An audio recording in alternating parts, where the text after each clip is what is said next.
the topic of our next panel, opportunities to invest in alternatives. And to moderate this panel, I would like to invite Guilherme Pini, partner and head of BTG Pactual advisors, and with the people that will bring us the best opportunities. Kenny Mitchell, Managing Director from Morgan Stanley, and my new friend, Andre Hakkak, CEO and co-founder of White Oak. Please, guys.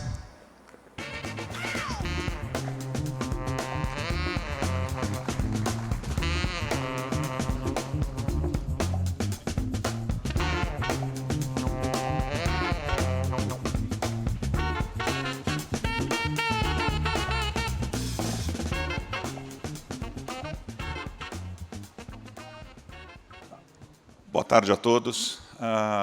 Prazer estar aqui mediando esse painel. Prazer ter o Kenneth e o André aqui comigo. Vou mudar para o inglês rapidinho. E eu estou aqui para aprender também bastante sobre a estratégia deles. Acho que vai ser um papo bastante interessante. So, Kenneth and André, thank you for being here with us today. It is a pleasure for me to host this panel, and more than that, I think I'm going to learn a lot about alternative credit and private credit market, which is always interesting. I have a product background, so I'm hoping to learn a lot from you guys. So as a start, maybe we jump on both of you the same question. What is actually alternative credit? Why is that relevant? And could you please walk us through a little bit on the highlights of the strategy? Andre, maybe if you can start. Thank you very much again. Well, thank you for having us, and thanks BTG for having a wonderful conference. And I also want to thank the translators, because earlier this morning I heard Portuguese to English and they did a fabulous job, so thank you. So what is alternative credit? It's been around for a very long time. Banks started doing lending 630 years ago. So the first actual loan that was made was Bank of Italy, and it was a receivables loan. So somebody made a product, they sold it, the person needed 60 days to make payments, and they factored that cash as a bank for 30, 60 days. That was the first lending product.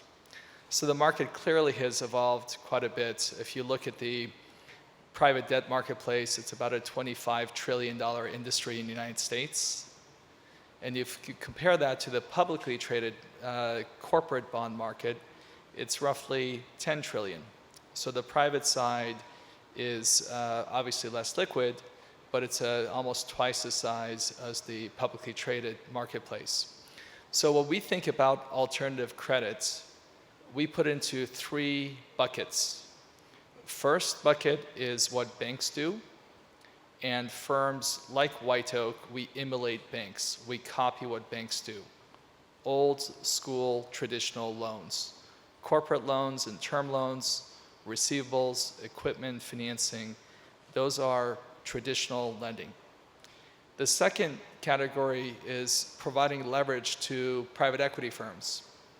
So that's called sponsored lending. Since the great financial crisis of 2007, there's been roughly, it's called 2010 is when we came out of the great financial crisis. It's about $2.4 trillion raised for private equity funds. And that's not a bank product to lend against.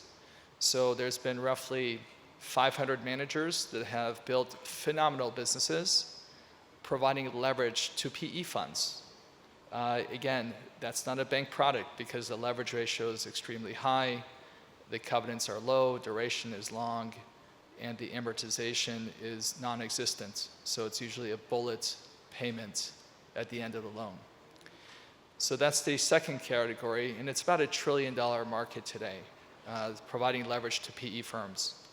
And it's going to, we think, going to slow down, and we'll get into that later in the conversation.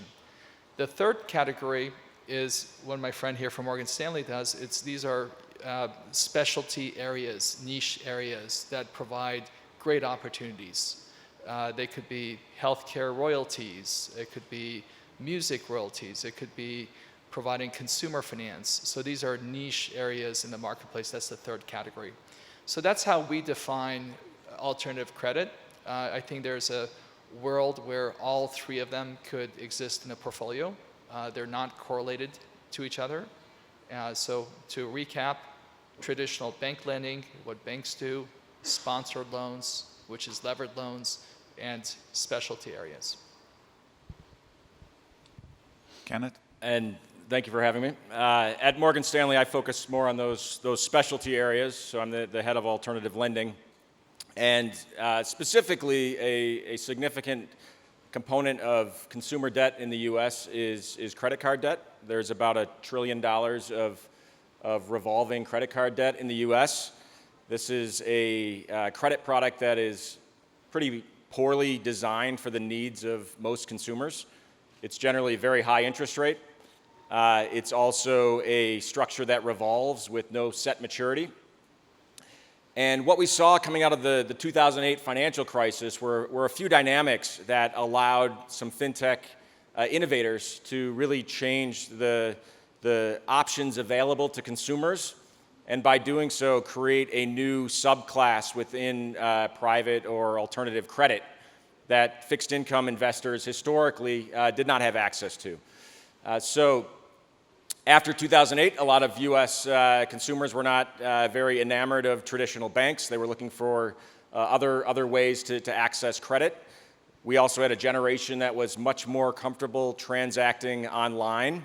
And these new fintech originators were able to bring to bear credit models that could decisively underwrite these customers in an automated fashion and provide them a credit product that was pretty differentiated. So moving these borrowers from a high interest revolving structure to what's known as a personal loan. I'm not sure how familiar those are here in Brazil, but 3 to 5 year term loans that importantly amortize. So they pay back both principal and interest each month. That's a much better product for consumers because it provides them a path to paying off their credit card debt in a reasonable amount of time.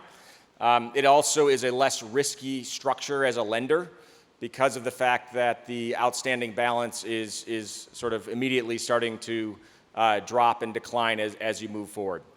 So this is a unique credit risk. I mean, I think one of the key takeaways from the last panel was that diversification is the only free lunch here. And having different credit risks that have attractive return potential and that are low correlation to what you're doing in your portfolio already is a very powerful tool to increase your expected return per unit of risk. And these loans have been able to generate high single-digit, low double-digit net yields historically with very limited volatility in a credit risk that has had extremely low correlation to traditional assets, given the consumer credit focus that most people just don't have in their portfolio. Thank you, Kenneth and Andre. Next question is, arguably, we have had one of the biggest dislocations and the most important asset or indicator globally, which is the U.S. interest rates, right? The cost of capital everywhere is based on what is the level of interest rates on the dollar, being it a reserve currency.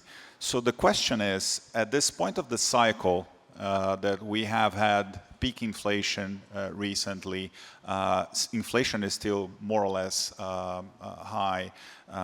We are in the middle of a Fed pause. Possibly they could hike a bit more, but we are in the last chapters of this hiking cycle, and we don't know if there will be or not a recession. So there are many loose ends in the market. Given our audience being most of Brazilians and wanting to diversify globally, how do you guys see the strategies that you manage in this point of the cycle? Maybe we can start with Andre, please.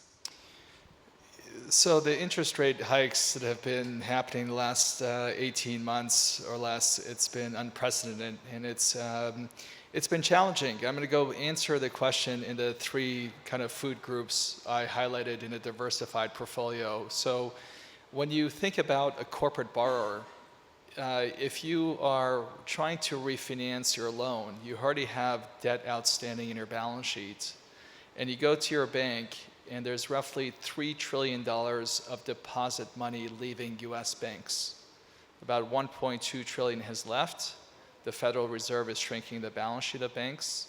And furthermore, deposit holders are moving their money because of they're scared of what happened with Silicon Valley Bank, First Republic Bank, and there's probably more banks coming online that are not going to exist anymore. So a lot of money is moving away from the bank ecosystem. They're going to have less money to lend. So from a spread standpoint, if you're a corporate borrower and you have a revolver plus a term debt, you go to your bank and they cannot renew that money for another 3-year term, 4-year term, 2-year term, you have to pay more spread to perhaps an alternative borrower. So that's where firms like White Oak and others that are around can coexist. But at the same time, because the base rates have gone so high, a lot of people said, well, this is a great time where spreads are going to be higher as well. It really depends on the corporate quality. If you're a good corporate borrower and double B risk or single B plus risk, you don't want to be borrowing at 12, 13%. That's equity risk.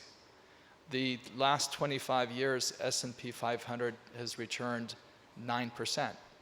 That's gross, not even factoring in 10 basis points of index management fees. So it's actually 8.9% net.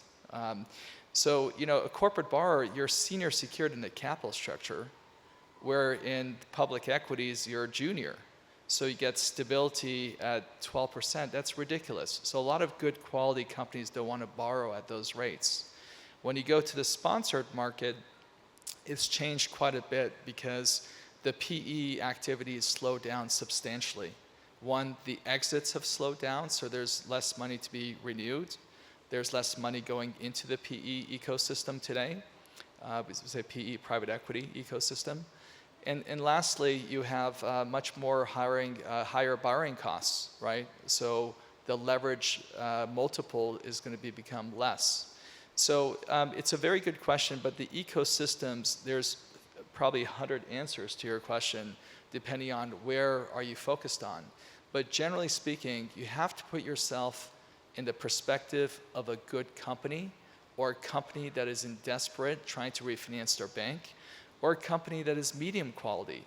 Do you really want to borrow at these high rates? In Brazil, it's maybe different. You're used to paying 12, 13, 14, 15% interest rates. In the US, good quality companies don't want to borrow at that rate. So always have that perspective of quality, so it becomes a risk-adjusted return answer. You can get 20%, but the risk is also commensurate to high equity risk. Within the U.S. consumer credit space and the alternative lending space specifically, I'm extremely excited about the forward opportunity set. We've had this rate hiking cycle now that is really unprecedented in my lifetime, that has brought base rates that were far too low for too long and drove inflation that peaked at over 9% in the U.S. And in the U.S. context, that's an extremely high level of inflation. And what that did to consumers was it was quite a challenging environment, because while nominal wage growth was high, real wages actually were negative at a time that stimulus efforts had ended, and as the Federal Reserve was making the ability to finance a middle-class existence that much more challenging. But what we've seen kind of fast-forwarding through the past 15 months is that inflation has moderated quite dramatically. The most recent print was about 4%. And we've also seen that consumers have been able to absorb this changed interest rate dynamic and continue to spend and to kind of go out in the world. I mean, the borrower types that we focus on are prime borrowers, which I think is important. The ones that are most impacted by some of the possible clouds on the horizon are the subprime borrowers that always seem to get into trouble. So think about a borrower with more like a $90,000 average income, which is well above the U.S. average. And I mean, the dynamic is such that the micro fundamentals within the alternative consumer credit asset class have improved substantially since the Fed's hike. First of all, you've just got the naturally higher gross coupon that comes from higher interest rates, but you've also got an exit from this market of tourist-type investors that that weren't very engaged or knowledgeable and that were engaging in a very leveraged way. And money being more expensive means they're no longer able to participate. So less capital available to fund loans, but at a time that the demand for loans has actually gone up significantly. People take these loans to refinance credit card debt. Credit card debt is a floating rate asset. And so as they have a certain balance outstanding, each month they're seeing the amount they need to pay to service that debt increase in a way that's not very predictable. And that creates additional demand to refinance that type of debt into a predictable fixed rate, fixed term structure. So more demand for loans, less supply of capital. These loans are cleared through marketplaces. That has meant much, much tighter credit, much higher rates, and expected returns that have gone up a lot. Now against that, you've obviously got the macro potential headwinds and a lot of talk of recession. But I think it's notable that we've had over a year now where everyone has been screaming from the rafters that a recession is coming. And that has provided a great deal of time to reposition and account for that potential risk. I mean, the assets that we buy, they throw off about 5 percentage points of cash flow each month through principal and interest. And so if you've had a year in advance of that, you've got a long time to turn the ship and prepare for a changed environment. But I don't think a recession is absolutely a given here. I mean, I think Morgan Stanley's research department has actually come to the conclusion that they think we're going to avoid one here. And I think there's a couple important factors in favor of consumers today and the U.S. economy. You've got excess savings that remains quite elevated, below the peak levels we saw earlier post-pandemic, but about $1.5 trillion still outstanding of excess savings. And that's not evenly distributed through the economy, but it is a significant bulwark in an economy that's driven 2/3 by consumer spending. If you go out in the U.S., you see that restaurants are full and shops are full and airplanes are full. People just aren't willing to retrench from life because the Fed has decided to make money more expensive. They were forced to do that during the COVID period and are not willing to do so now. So that means the economy has significant sort of pent-up demand and strength behind it. You've also got a significant mismatch today between job openings and job seekers, where employers are struggling mightily to hire workers. And in that context, the typical playbook in a slowing economy of significantly reducing your labor force is highly unlikely. And companies did that early in the COVID period.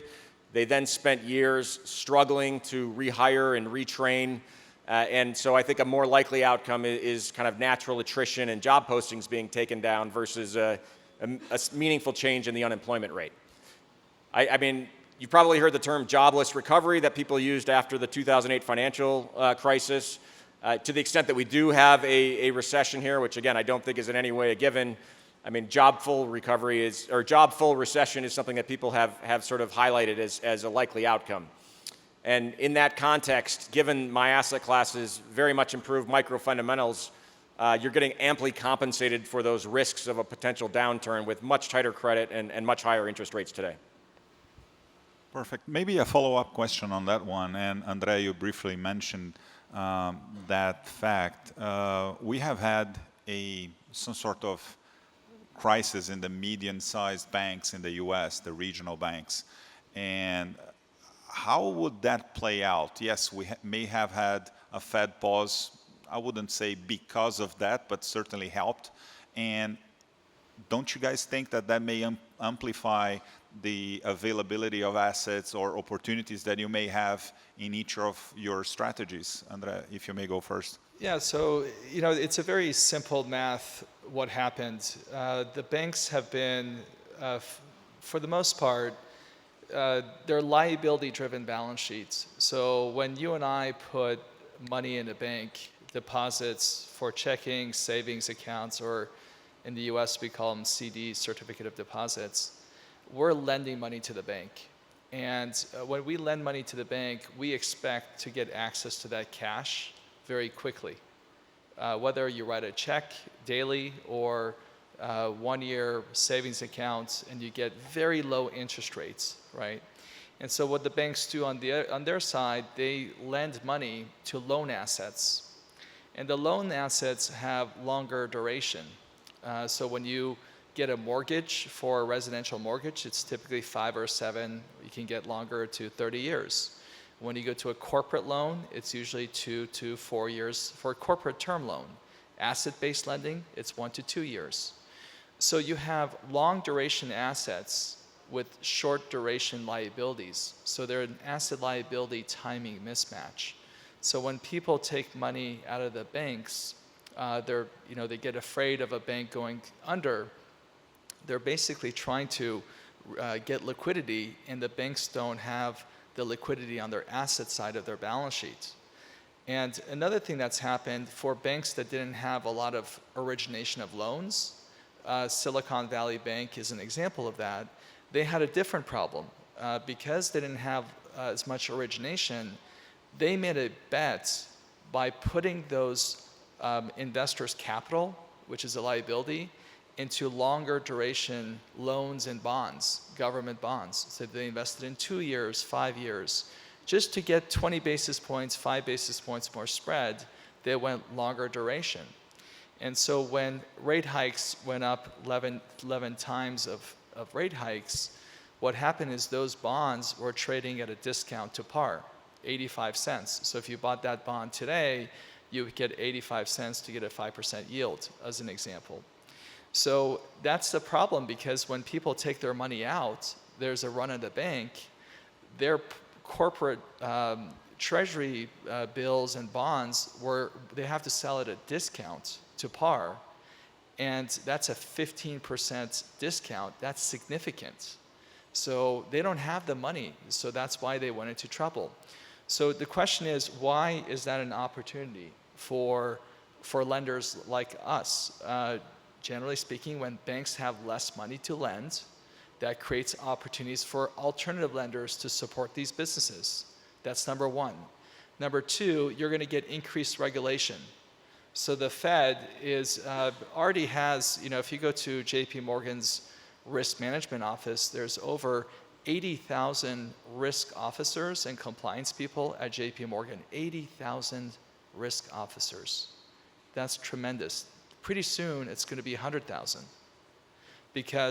And also the Fed has permanent offices at these major banks, including the too big to fail banks. So the regulation is going to really impact the bank's balance sheet, where they're going to say, oh, gee, your asset side, your loans have to be shorter duration. They cannot be 3, 5 year. You can't do a 5-year or 10-year equipment lease. So if they can't do a 5 or 10-year equipment lease, that creates a great opportunity for, again, firms like us to come and provide a leasing solution to corporate borrowers. So that's the ecosystem that we're dealing with today. Anytime there's dislocation, there's opportunity. I just add to that to say that the asset liability mismatch that's inherent in banks that Andre touched on is something that matched capital can effectively solve, and private debt is providing that solution, where you have investors that are providing capital that's well aligned with the duration and maturity of the loans they're extending. So the additional regulatory component and the number of risk officers at JP Morgan, as you can imagine, that is a cost that not every bank is going to be able to bear. And I think we've started to see this in terms of additional consolidation in the U.S. banking system, with the largest banks becoming larger. That's a dynamic that also creates opportunity, because as the number of options for credit and finance declines for both consumers and for small businesses and medium-sized businesses, they will seek out alternative sources of capital that are able to better meet their needs, and so that's primarily the role that private debt can play. So I think there's a very bright future for these types of assets. And gents, speaking about the risk side, what does keep you guys awake at night? Look, everything is risk-adjusted returns, right? So pricing, our job is to find risk. We see about $80 billion of deals a year, so there's origination function to what we do. You have to find opportunities. Then what we're supposed to do is underwrite to the risk and price the risk and manage the risk. So pricing of a risk, if you compare public markets to private markets should be paying a premium to public markets. So that premium could be 200 basis points or 2% all the way to 4%, sometimes even higher. So that's really the opportunity. Why? Because when you go buy syndicated paper in a bond fund or global asset allocation fund, they don't get the origination fees. There's no loan servicing fees, collateral monitoring fees.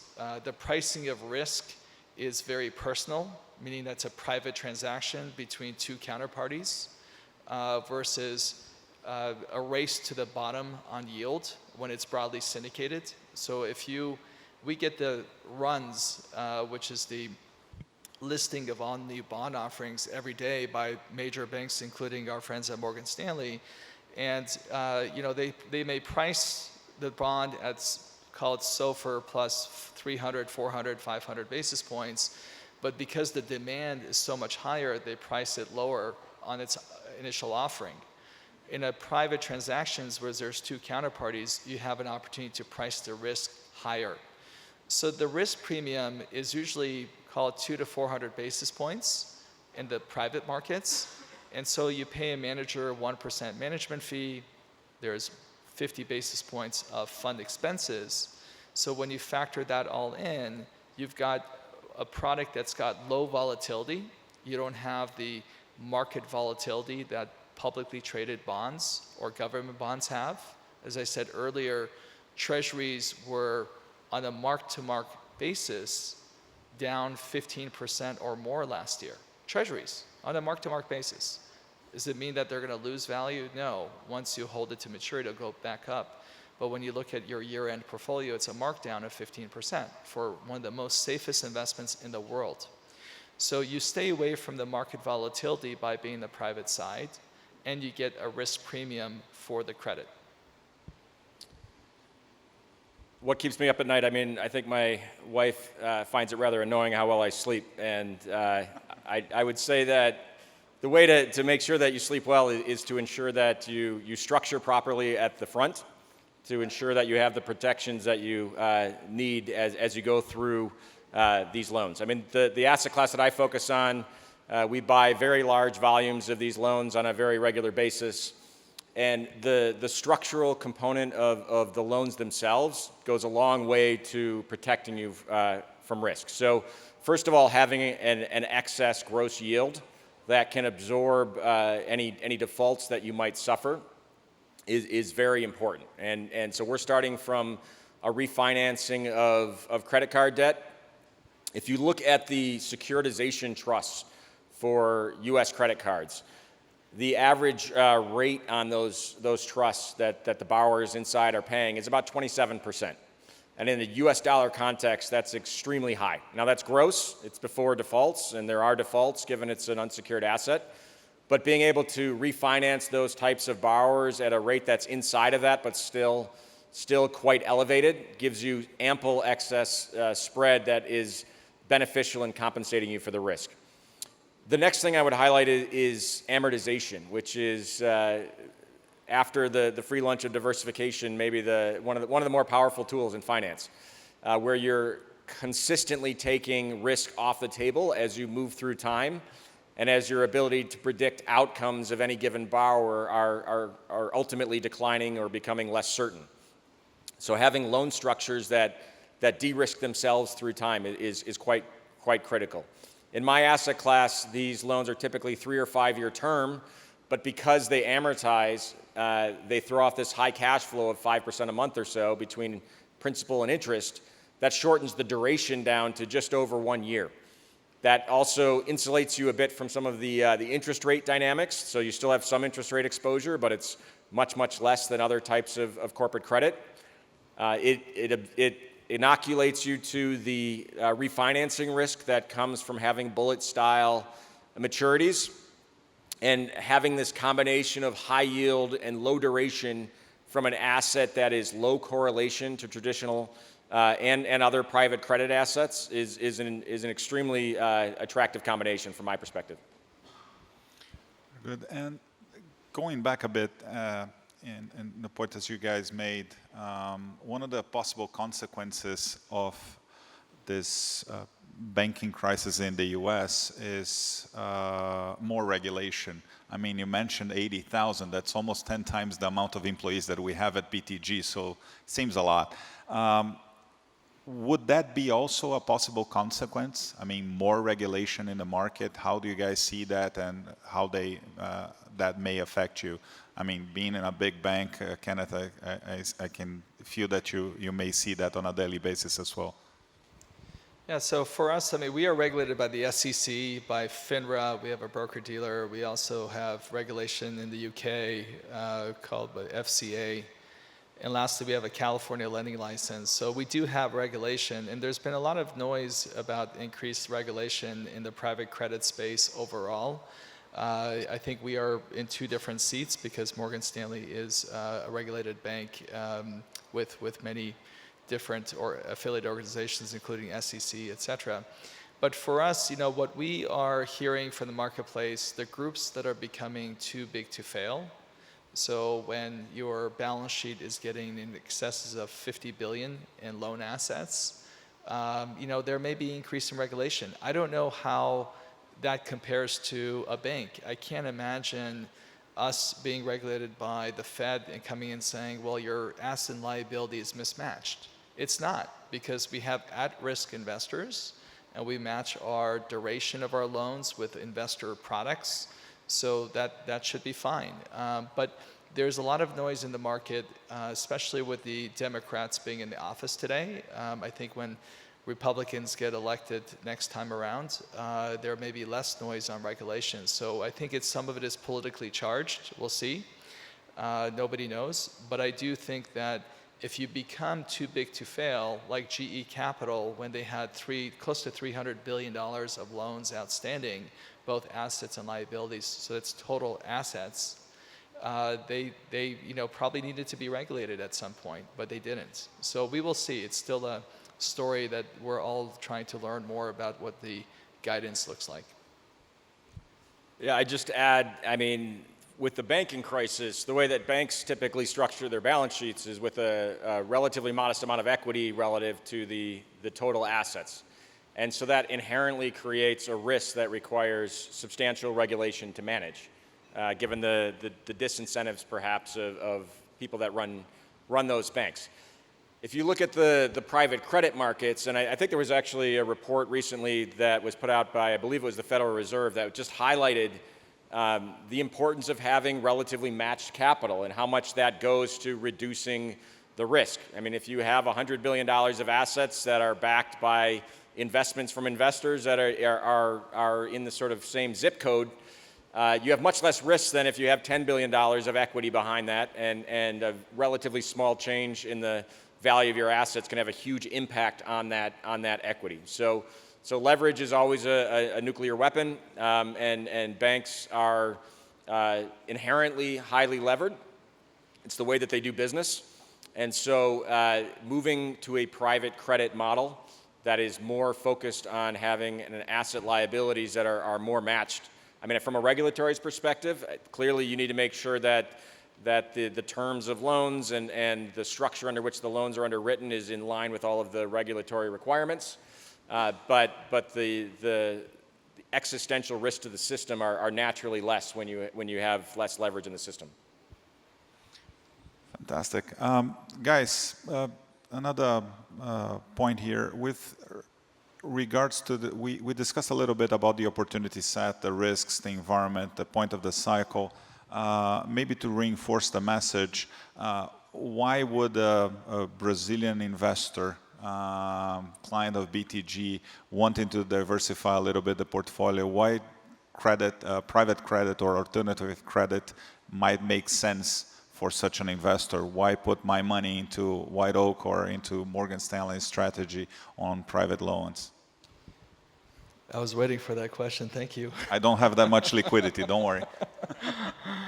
So yes, I definitely see the perspective from a Brazilian investor. You have to also, before I answer your question, I want to also state why can you put your money in government instruments or bank and earn 14, 15% today? You have to ask yourself why. So your currency may be devalued. Okay, that's one reason, but it's not sustainable. So I sat on some of the panels today, and there was I almost felt like I was at an economic forum. A lot of discussion about interest rates, what the government's going to do, inflation. So look, the trend line is in the next 1, 2 to 5 years, interest rates will have to come down in Brazil, and they will. I'm not smart enough to say it's going to be next month or next year, but U.S. is a bellwether for most economies around the world, and I don't say that from an arrogant standpoint, just statistics do prove that. So if I was a betting man, I would say next 2 years, interest rates in the U.S. will also come down. So whether that's going to be 5.25% to 2.5% or 3%, nobody knows exactly. But the trend line is interest rates are going to come down. So the question now, I'm going to answer your question. Why private credit? Why now? We cannot push, at least I can't, maybe with your strategy you can. I can't push a button and get access to a portfolio of private loans in 2 seconds. It takes us 12 months to 18 months to build a highly diversified portfolio. So if it's in the next 2 years, interest rate trend lines are going to be coming down in Brazil, and you're earning 14, 15% in a high inflationary environment, you can do 2 things. You can invest with us, get senior secured debt, first lien, with almost zero volatility, no correlation to public markets whatsoever, very low loss history, almost zero. It's about 15 basis points a year for us. So on a net basis, if you can clear 8%, 9%, 10%, depends where SOFR will be, so that's why it's a range. If you can get that today in US dollar terms, or you can come in through a Brazilian feeder and get, let's say, 5% more than that, why do you want to be in that for the next 5 years? First of all, it's a very attractive return. Again, going back to what S&P has offered, 8.9% net in the last 25 years with high volatility, and you're in the lowest part of the capital structure, your equities. So that should tell you why does it make sense from a risk-adjusted return standpoint. And from an asset allocation standpoint, the average institution in the United States has 30% in alternatives. What's the average in Brazil? It's less than 5%. So I think there's a reason why, if you look at the manager performance for pension funds and other institutional investors in the United States, and if you ask them what helped you last year in terms of performance when equity markets were down and debt markets were down, and we heard that's 3 times in the last 100 years that's happened at the same time, is the alternative bucket. So there's a place in asset allocation for the private markets. You have all the product lines to choose from, but having diversification is going to be very key for overall reducing portfolio risk, volatility, and also increasing performance.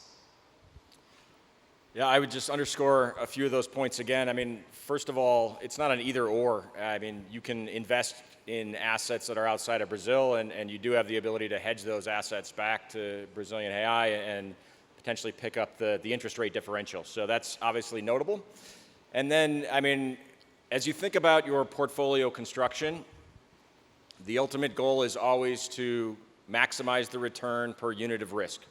And the way to do that is to blend different types of risk into your portfolio that are not perfectly correlated with one another and that have attractive expected returns.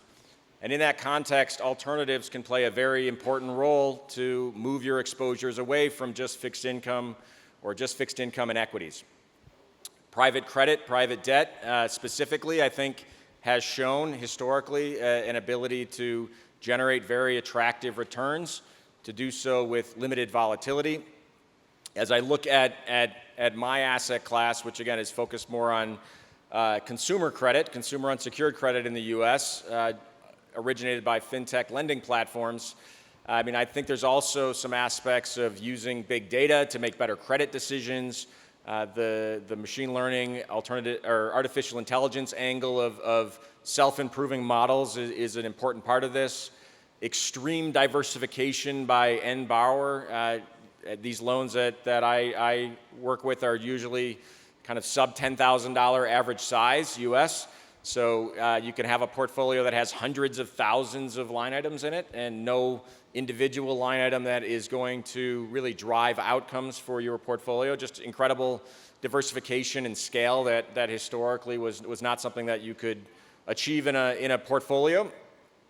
And a return stream that these loans today, given how much we've seen credit tighten and how much we've seen rates increase, are seeking kind of low double-digit net returns to investors in US dollar terms, with a very differentiated and an asset that historically has had quite limited correlation to probably everything else in your portfolio.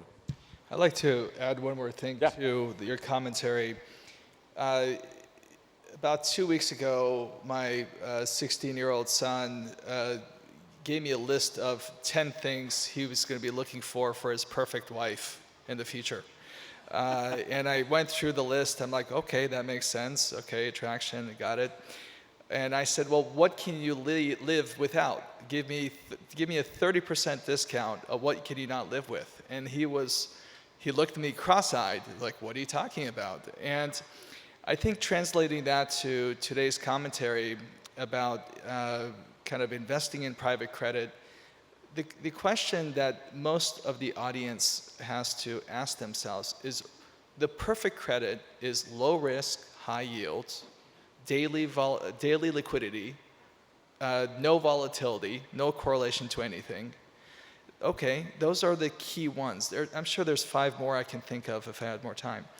So what can you live with and what can you not live without? So everyone's going for highest yield with daily liquidity in Brazil, right? The most liquid, highest yield. Okay, that works for a while. Long term, that doesn't work. It doesn't exist. This is a very short-term opportunity in people's portfolio, and they're taking advantage of it. That's beautiful. But the question is, you know, I know you guys play, you call it football, we call it soccer. There's a little sport called hockey, ice hockey. Canadians love it. Americans are somewhat okay about it. But one of my friends, he's a great hockey player. His name is Wayne Gretzky. He has a very famous quote. He says, the reason why I was the highest scoring hockey player is I didn't focus on where the hockey puck was, but where it was going to go. So translating that to investing, and for you guys to consider, in the next 1 to 3 years, think about where interest rates are going to go in Brazil. It's going to go lower. It takes time for us to develop portfolios for investors. It's not pushing a button buying an S&P index fund. And it's a great time to think about diversification and mitigating volatility. Now, you will give up on liquidity. That's not necessarily a bad thing. It's not bad. So just keep that in mind. What I say to clients, Andre, is that you have 2 risks to manage. One is volatility. So my mom likes to see her statement going up every month. And the other one is purchasing power of your money over the long term. And we might live longer. Technologies, biotech, everything, new medicines, and etc. So having just real rates for 1 year in a portfolio, it sure isn't doing a good job in terms of protecting purchasing power over the years. So that's something to keep in mind. I'm pretty sure that Pimentel and Will are going to create the vehicles so we can invest, right? That's on the schedule. Okay.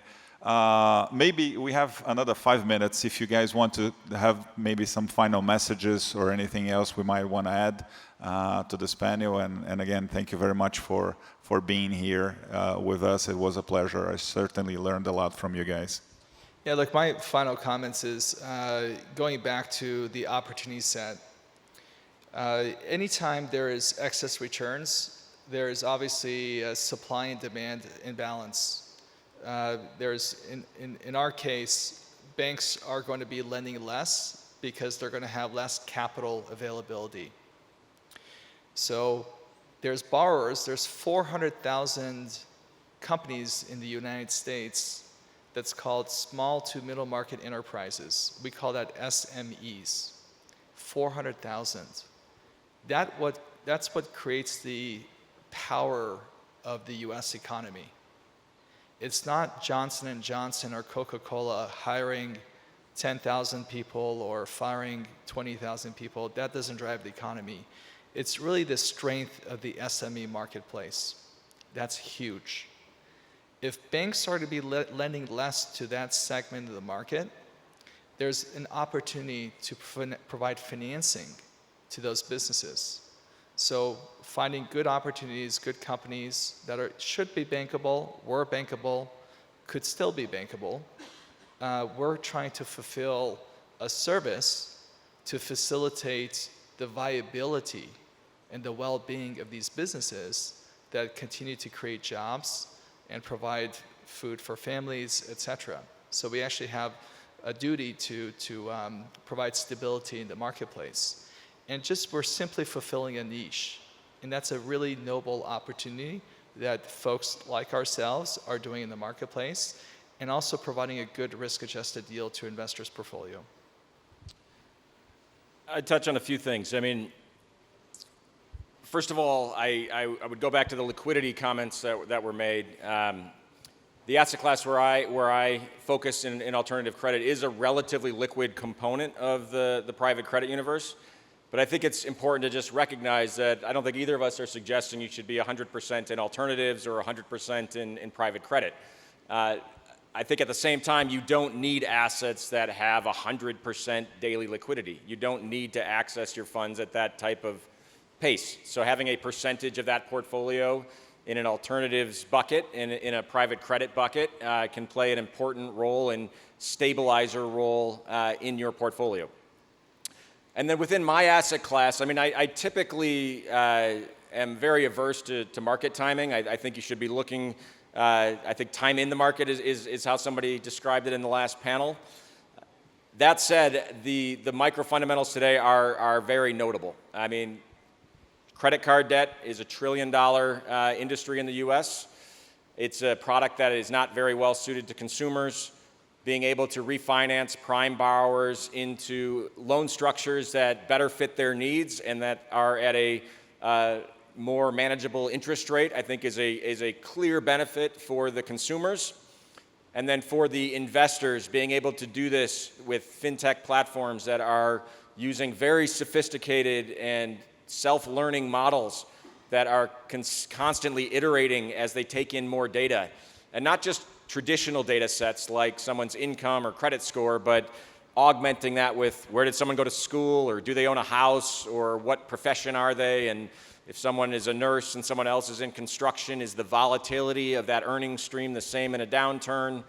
Or looking at someone's bank account on a permissioned basis and seeing all of the debits and credits flowing through it, and understanding where they live and the cost burden and the taxes to build a free cash flow model.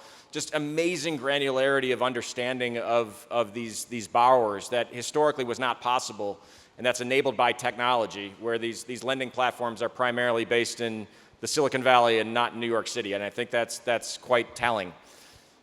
So being able to refinance these people and do it at a time that the micro fundamentals of capital supply and demand for loans is very favorable to investors, and where there are some headwinds on the macro side, but that I think are very well compensated for, given those micro fundamentals and given some of the ongoing strength of the consumer coming out of the pandemic period is very notable.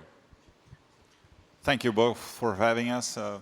Again, I hope we discuss a lot, and certainly with the vehicles, we can become clients of the platforms. Thank you very much. Thank you, everyone. Thank you. Appreciate the time.